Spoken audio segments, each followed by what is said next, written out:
오늘 저희가 함께 깊이 들여다볼 자료는 2025년 8월 22일 오전에 있었던 제롬 파월 연준 의장의 잭슨 홀 연설입니다. 네, 매년 이맘때쯤이면 전 세계 경제계의 시선이 이곳으로 쏠리죠. 맞습니다. 아주 중요한 행사인데요. 저희 손에는 지금 연설의 핵심 내용과 시장 반응, 또 그 배경까지 좀 상세하게 분석한 자료가 있습니다. 아, 네. 연설 제목이 경제 전망과 프레임워크 검토였군요. 네. 이번 시간에는 이 연설이 과연 어떤 메시지를 던졌는지, 특히 많은 분들이 궁금해하시는 금리 인하 가능성, 그리고 앞으로 연준의 정책 방향이 어떻게 바뀔지 그 단서들을 좀 찾아보겠습니다. 좋습니다. 자, 그럼 본격적으로 한번 이야기를 풀어가 볼까요? 네. 역시 가장 큰 관심사, 금리 인하에 대한 신호였던 것 같아요. 그렇죠. 파월 의장이 9월 금리 인하 가능성을 상당히 좀 열어두는 발언을 했어요. 네, 직접적으로 언급했죠. 네. 인플레이션이 지속적으로 2% 목표를 향해 둔화되고 있고 노동시장의 리스크가 더 두드러지고 있다. 이렇게요. 이게 최근에 발표된 그 7월 소비자 물가 지수, CPI 상승률이 예상보다 낮게 나왔잖아요. 그리고 고용 관련 지표들도 이전보다는 확실히 좀 약해지는 모습을 보였는데 이런 데이터들을 좀 반영한 발언이다. 이렇게 볼 수 있겠네요. 정확합니다. 이 발언이 왜 중요하냐면 연준의 그 양대 책무가 있잖아요. 물가 안정과 최대 고용. 네. 이 사이에서 무게중심이 슬슬 이동하고 있다는 걸 보여주는 거거든요. 과거 팬데믹 이후에는 막 치솟는 물가를 잡는 게 최우선이었다면요. 네, 그랬죠. 이제는 그 서서히 둔화되는 노동시장, 그리고 혹시 모를 경기 침체 가능성, 이걸 더 경계하기 시작했다는 신호로 해석할 수 있습니다. 사실 연설 전에도 시장에서는 금리 인하 기대감이 꽤 높았어요. 그 CME 페드워치 툴이라고 있죠. 네네. 시장 참가자들이 금리 변동 확률을 어떻게 보는지 보여주는 거예요. 그걸 보니까 9월에 금리를 0.25%포인트, 그러니까 25bp, 내릴 확률이 거의 70% 가까이 됐었고 네, 꽤 높았죠? 심지어 0.5%포인트, 50bp 인하 가능성도 한 30% 정도로 봤었으니까요. 파월 의장의 이번 발언은 이런 시장 기대에 어느 정도는 좀 부응했다, 이렇게 볼 수 있겠군요. 그렇죠. 특히 그 경제가 리세션으로 향하지 않도록 선제적으로 대응할 것 이런 표현. 아, 네. 이건 정말 시장이 듣고 싶어 했던 메시지였을 겁니다. 근데 동시에 구체적인 인하 폭 있잖아요. 0.25%P가 될지 아니면 0.5%P가 될지 네. 여기에 대해서는 명확하게 선을 긋지는 않았습니다. 여전히 데이터에 기반한 접근을 강조했죠. 아, 그 부분은 여전하군요. 네, 앞으로 발표될 고용이나 물가 같은 주요 경제 지표들을 좀 면밀히 보고 최종 결정을 하겠다 이런 뜻으로 보입니다. 그러니까 섣부른 예단은 하지 말라는 그런 신중함도 잃지 않은 거죠. 아직 변수가 많다, 이런 여지를 남겨둔 거네요. 맞습니다. 금리 인하 가능성 외에 또 하나 우리가 주목해야 할 부분이 있다고요? 네, 여기서부터가 사실 정말 흥미로운 지점인데요. 네. 바로 2020년에 도입했던 통화정책 운영 방식, 그 평균 물가 목표제 AIT라고 하는 거예요. 아, 평균 물가 목표죠. 그게 정확히 어떤 거였죠? 아, 네. 이게 간단히 말하면요. 물가 상승률이 목표치인 2%를 좀 밑돌았다? 그러면 그 다음에는 일시적으로 2%를 좀 넘어서는 걸 용인하는 거예요. 아, 평균을 맞추려고요? 그렇죠. 장기적인 평균치를 2%에 맞추겠다는 어떻게 보면 좀 더 유연한 접근법이었죠. 이게 2020년 팬데믹 직후에 디플레이션 우려가 클 때 도입됐던 거거든요. 그런데 이걸 왜 다시 검토한다는 건가요? 뭔가 문제가 있었나요? 파월 의장의 설명을 좀 빌려보자면요. 지난 몇 년간 경험했던 그 예상치 못한 높은 인플레이션을 반영해서 인플레이션과 고용, 이 두 목표 사이의 균형을 좀 더 정교하게 조정할 필요가 있다는 겁니다. 아, 사실상 2021년, 2022년에 걸쳐서 나타났던 그 급격한 인플레이션 상승에 대해서 연준이 너무 늦게 대응한 거 아니냐 이런 비판이 엄청 많았거든요. 맞아요. 그런 얘기 많았죠. 네, AIT 때문에 일시적인 물가 상승을 너무 용인하다가 대응 시점을 놓쳤다. 이런 지적이었죠. 아, 그랬군요. 그래서 이번 재검토 언급은 바로 이런 과거의 경험, 어찌 보면 정책 운영상의 좀 어려움, 이걸 인정하고 개선하겠다. 이런 의지의 표현으로 볼 수 있습니다. 네. 그러니까 단순히 과거의 평균치에 얽매기보다는 현재와 미래의 경제 상황, 특히 노동시장 변화에 더 민감하고 신속하게 반응하는 방향으로 정책 결정 방식을 바꾸겠다. 이런 의미로 해석됩니다. 그렇군요. 비유하자면 자동차 내비게이션 시스템을 업데이트하는 것 같네요. 좋은 비유인데요. 최종 목적지, 그러니까 2% 물가 안정은 그대로인데 가는 길에 실시간 교통정보, 예를 들면 고용시장 변화 같은 걸 더 적극적으로 반영해서 경로를 좀 유연하게 조정하겠다는 거잖아요. 맞습니다. 예를 들어서 앞에 갑자기 큰 정체가 예상된다, 뭐 고용이 갑자기 나빠진다, 그러면 원래 계획보다 조금 빨리 우회로, 그러니까 금리 인하 같은 걸 선택할 수도 있다. 이런 의미일까요? 네, 정확한 비유입니다. 목표 달성을 위한 운영 전략을 더 현실에 맞게, 더 기민하게 바꾸겠다는 거죠. 네. 다만 여기서 한 가지 좀 짚고 넘어갈 점은 있어요. 이렇게 유연성을 높이는 게 반드시 좋은 결과만 가져오는 건 아닐 수도 있다는 점이죠. 아, 그래요? 어떤 점에서요? 정책의 일관성이나 예측 가능성이 좀 떨어질 수 있다는 우려가 나올 수 있거든요. 예를 들면 고용 지표가 조금만 나빠져도 연준이 금리 내리겠구나 하는 기대가 너무 과도하게 형성될 수도 있고요. 아, 그럴 수 있겠네요. 네. 그래서 앞으로 구체적으로 어떤 방식으로 이 프레임워크를 수정할지 그 부분을 좀 지켜봐야 할 대목입니다. 그렇군요. 정책의 유연성하고 예측 가능성 사이에서 균형을 잘 잡는 게 관건이 되겠네요. 자, 그럼 파월 의장이 진단한 현재 경제 상황, 여기에 대해서도 좀 더 자세히 보죠. 노동시장에 대한 우려를 꽤 강조했죠. 네, 맞습니다. 현재 노동시장이 뚜렷하게 좀 약화되고 있다는 점을 주요 위험 요인으로 꼽았어요. 네. 기업들의 구인 수요도 줄고 있고 또 일자리를 찾는 사람들의 활동도 예전 같지 않다. 이런 점을 구체적으로 언급했죠. 심지어는 최대 고용 목표를 달성하기 위해 추가적인 정책 완화가 필요할 수 있다. 이런 표현까지 썼는데요. 와, 그건 상당히 직접적인데요. 네, 이건 상당히 직접적으로 경기 부양 가능성을 시사하는 발언이라고 봐야죠. 반면에 인플레이션에 대해서는 조금 더 긍정적인 평가를 내렸죠. 그렇습니다. 인플레이션 압력이 계속 완화되면서 연준의 목표치인 2%에 가까워지고 있다. 이 점은 긍정적으로 평가했습니다. 그리고 바로 이것 때문에 연준이 금리 인하 같은 정책적인 여유를 가질 수 있게 됐다. 이렇게 배경을 설명했죠. 물론 뭐 마냥 낙관적인 전망만 한 건 아니었죠. 여전히 남아있는 위험 요인들도 빼놓지 않고 언급했고요. 네, 맞아요. 예를 들어서 지정학적 긴장이 다시 고조될 가능성이라든지 아니면 주요 교역 상대국인 중국 경제의 둔화 문제 같은 대외적인 불확실성 이런 걸 지적했고요. 네. 또 미국 국내적으로도 그동안 경제를 잘 떠받쳐왔던 소비 지출이 앞으로 좀 둔화될 수 있다. 이런 가능성도 언급하면서 신중한 태도를 보였습니다. 이런 경제 진단을 보면 연준의 인식이 좀 바뀐 게 느껴지네요. 네, 바로 그겁니다. 우리가 주목해야 할 부분이 바로 위험 요인에 대한 연준의 인식 변화, 그러니까 우선순위의 변화예요. 우선순위의 변화요? 네, 불과 1, 2년 전만 해도 파월 의장 연설은 온통 인플레이션을 어떻게든 잡겠다, 이런 강력한 의지로 가득 차 있었잖아요. 네, 정말 그랬죠. 특히 2022년 잭슨홀 연설 때는 그 유명한 고통 감수 발언까지 하면서 시장에 엄청난 충격을 줬었죠. 맞습니다. 그때 정말 분위기가 싸늘했죠. 네. 그런데 이번 연설에서는 분위기가 완전히 달라졌습니다. 인플레이션은 이제 어느 정도 관리 가능한 영역에 들어왔다. 이렇게 판단하고요. 대신 노동시장 둔화, 그리고 그로 인해 발생할 수 있는 경기 침체 가능성, 이걸 더 심각한 위험으로 보기 시작했다는 겁니다. 아, 저울이 기운 거군요. 그렇죠.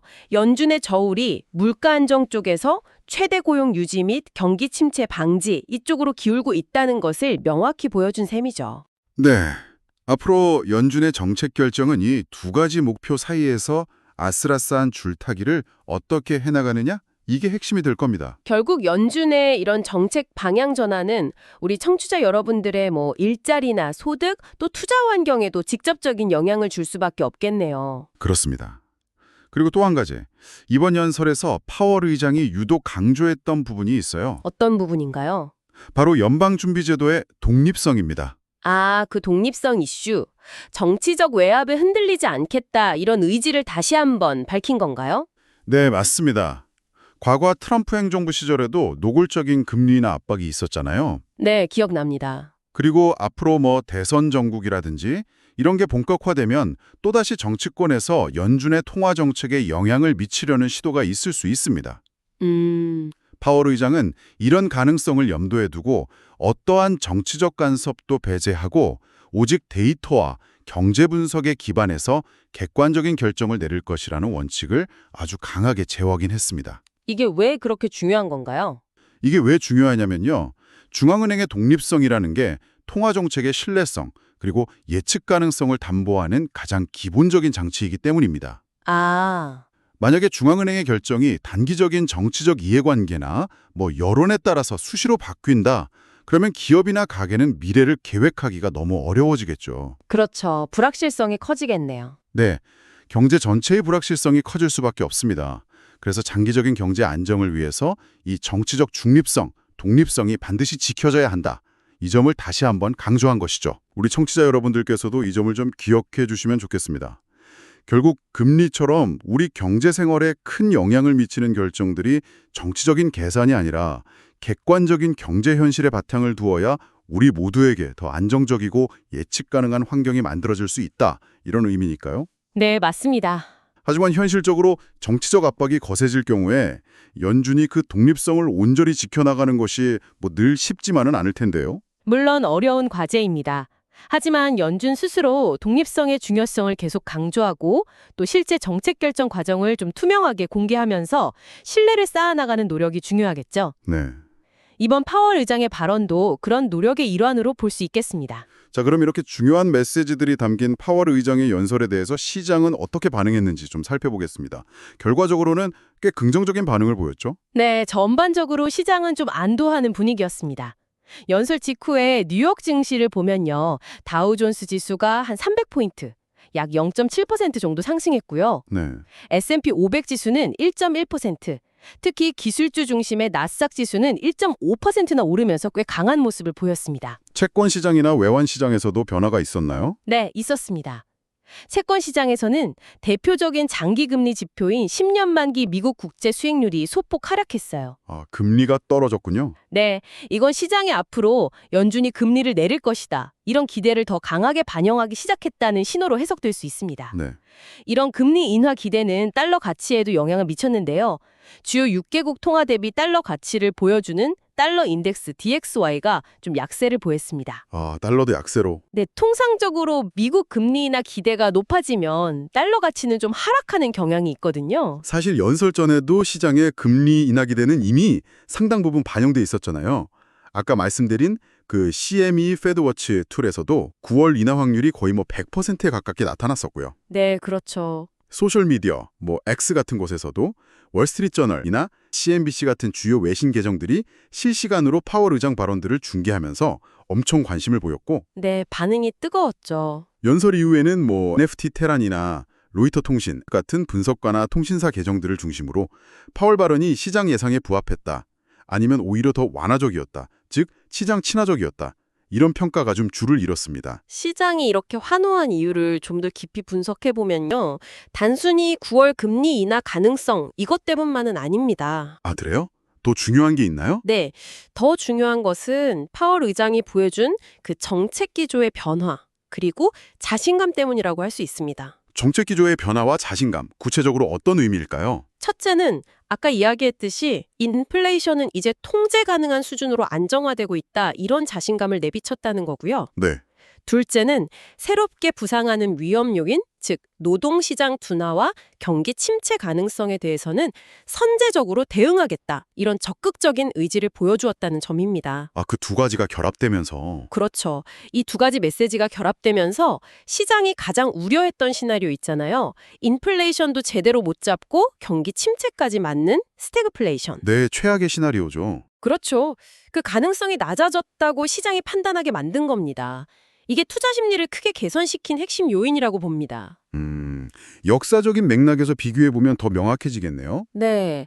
작년 2024년 잭슨홀 연설 때도 파월 의장은 비교적 균형 잡힌 시각을 제시했고 이후에 시장은 상승세를 보였거든요. 네. 이번 연설은 그 연장선상에서 완화적인 기조를 더 강화한 것으로 평가할 수 있습니다. 반대로 2022년에는 어땠습니까? 극도로 강경한 매파적 발언으로 시장이 막 급락했었죠. 네, 완전히 대조적이네요. 네, 완전히 대조적인 모습이죠. 결국 시장 참여자들은 파월 의장이 인플레이션과의 전쟁에서 이제 승기를 잡았다 이렇게 보고 이제 경제를 좀 부드럽게 착륙시키기 위해서 정책의 방향을 틀 준비가 되었다 이런 신호로 받아들인 겁니다. 물론 뭐 연준이 너무 빨리 축배를 드는 거 아니냐 이런 신중론도 여전히 존재합니다. 하지만 일단 시장은 긍정적인 측면에 더 무게를 둔 반응을 보인 거죠. 네, 종합적으로 분석해 주시니 시장 반응의 의미가 더 명확하게 다가옵니다. 자, 그럼 오늘 저희가 함께 살펴본 이 모든 내용을 정리해 볼 시간입니다. 이번 제롬 파월 의장의 2025년 잭슨홀 연설, 어떤 핵심 메시지를 남겼다고 요약할 수 있을까요? 크게 네 가지 정도로 정리할 수 있겠습니다. 네. 첫째, 9월 금리 인하 가능성을 매우 강하게 시사하면서 시장의 기대에 부응했다는 점. 네. 둘째, 연준의 정책 우선순위가 인플레이션 억제에서 점차 노동시장 안정과 경기 침체 방지 쪽으로 이동하고 있음을 분명히 했다는 것. 네, 무게중심 이동. 그렇죠. 셋째는 과거의 경험을 교훈 삼아서 통화정책 결정 방식, 즉 정책 프레임워크를 더 유연하고 현재 데이터 중심으로 개선하겠다는 의지를 밝혔다는 점. 네, AIT 재검토. 맞습니다. 그리고 마지막 넷째는 어떠한 정치적 압력에도 흔들리지 않고 연준의 독립성을 지키겠다는 원칙을 다시 한번 강조했다는 겁니다. 네, 독립성 강조까지. 그리고 시장은 이런 메시지들을 전반적으로 긍정적으로 해석하면서 안도랠리를 펼쳤고요. 네, 그렇습니다. 자, 이제 마지막으로 저희 청취자 여러분들께서 앞으로 어떤 점들을 좀 주목하면 좋을지 생각해 볼 만한 질문을 던져주시죠. 네, 연준은 분명 선제적 대응과 유연한 정책을 강조했습니다. 그렇다면 당장 다음 달 9월 FOMC 회의에서 실제로 금리를 얼마나 내릴지 혹은 동결할 가능성도 있겠죠. 이걸 결정하기 전에 우리가 가장 눈여겨봐야 할 경제 지표는 무엇일까요? 계속 발표될 고용보고서의 세부 내용일까요? 아니면 다시 고개를 들 수도 있는 소비자 물가 지수일까요? 연준은 이 상충될 수도 있는 두 지표 사이에서 과연 어떤 것에 더 무게를 둘까요? 그러네요. 뭘 더 중요하게 볼지. 네. 또 하나, 지금 형성된 이 완화적인 분위기, 이걸 단번에 바꿀 수 있는 예상치 못한 변수는 없을까요? 예를 들어서 중동 지역의 지정학적 긴장이 갑자기 고조돼서 국제 효과가 다시 급증한다거나 혹은 예상치 못한 금융시장의 불안 요인이 발생하는 경우 이럴 때 연준은 지금의 정책 방향을 계속 유지할 수 있을까요? 네, 변수는 항상 있으니까요. 그렇죠. 이런 질문들을 좀 염두에 두시고 앞으로 발표되는 경제 소식들을 접하시면 더욱 흥미로운 관점을 가지실 수 있을 겁니다. 청취자 여러분, 다음 시간에 더욱 유익하고 흥미로운 정보로 다시 찾아뵙겠습니다.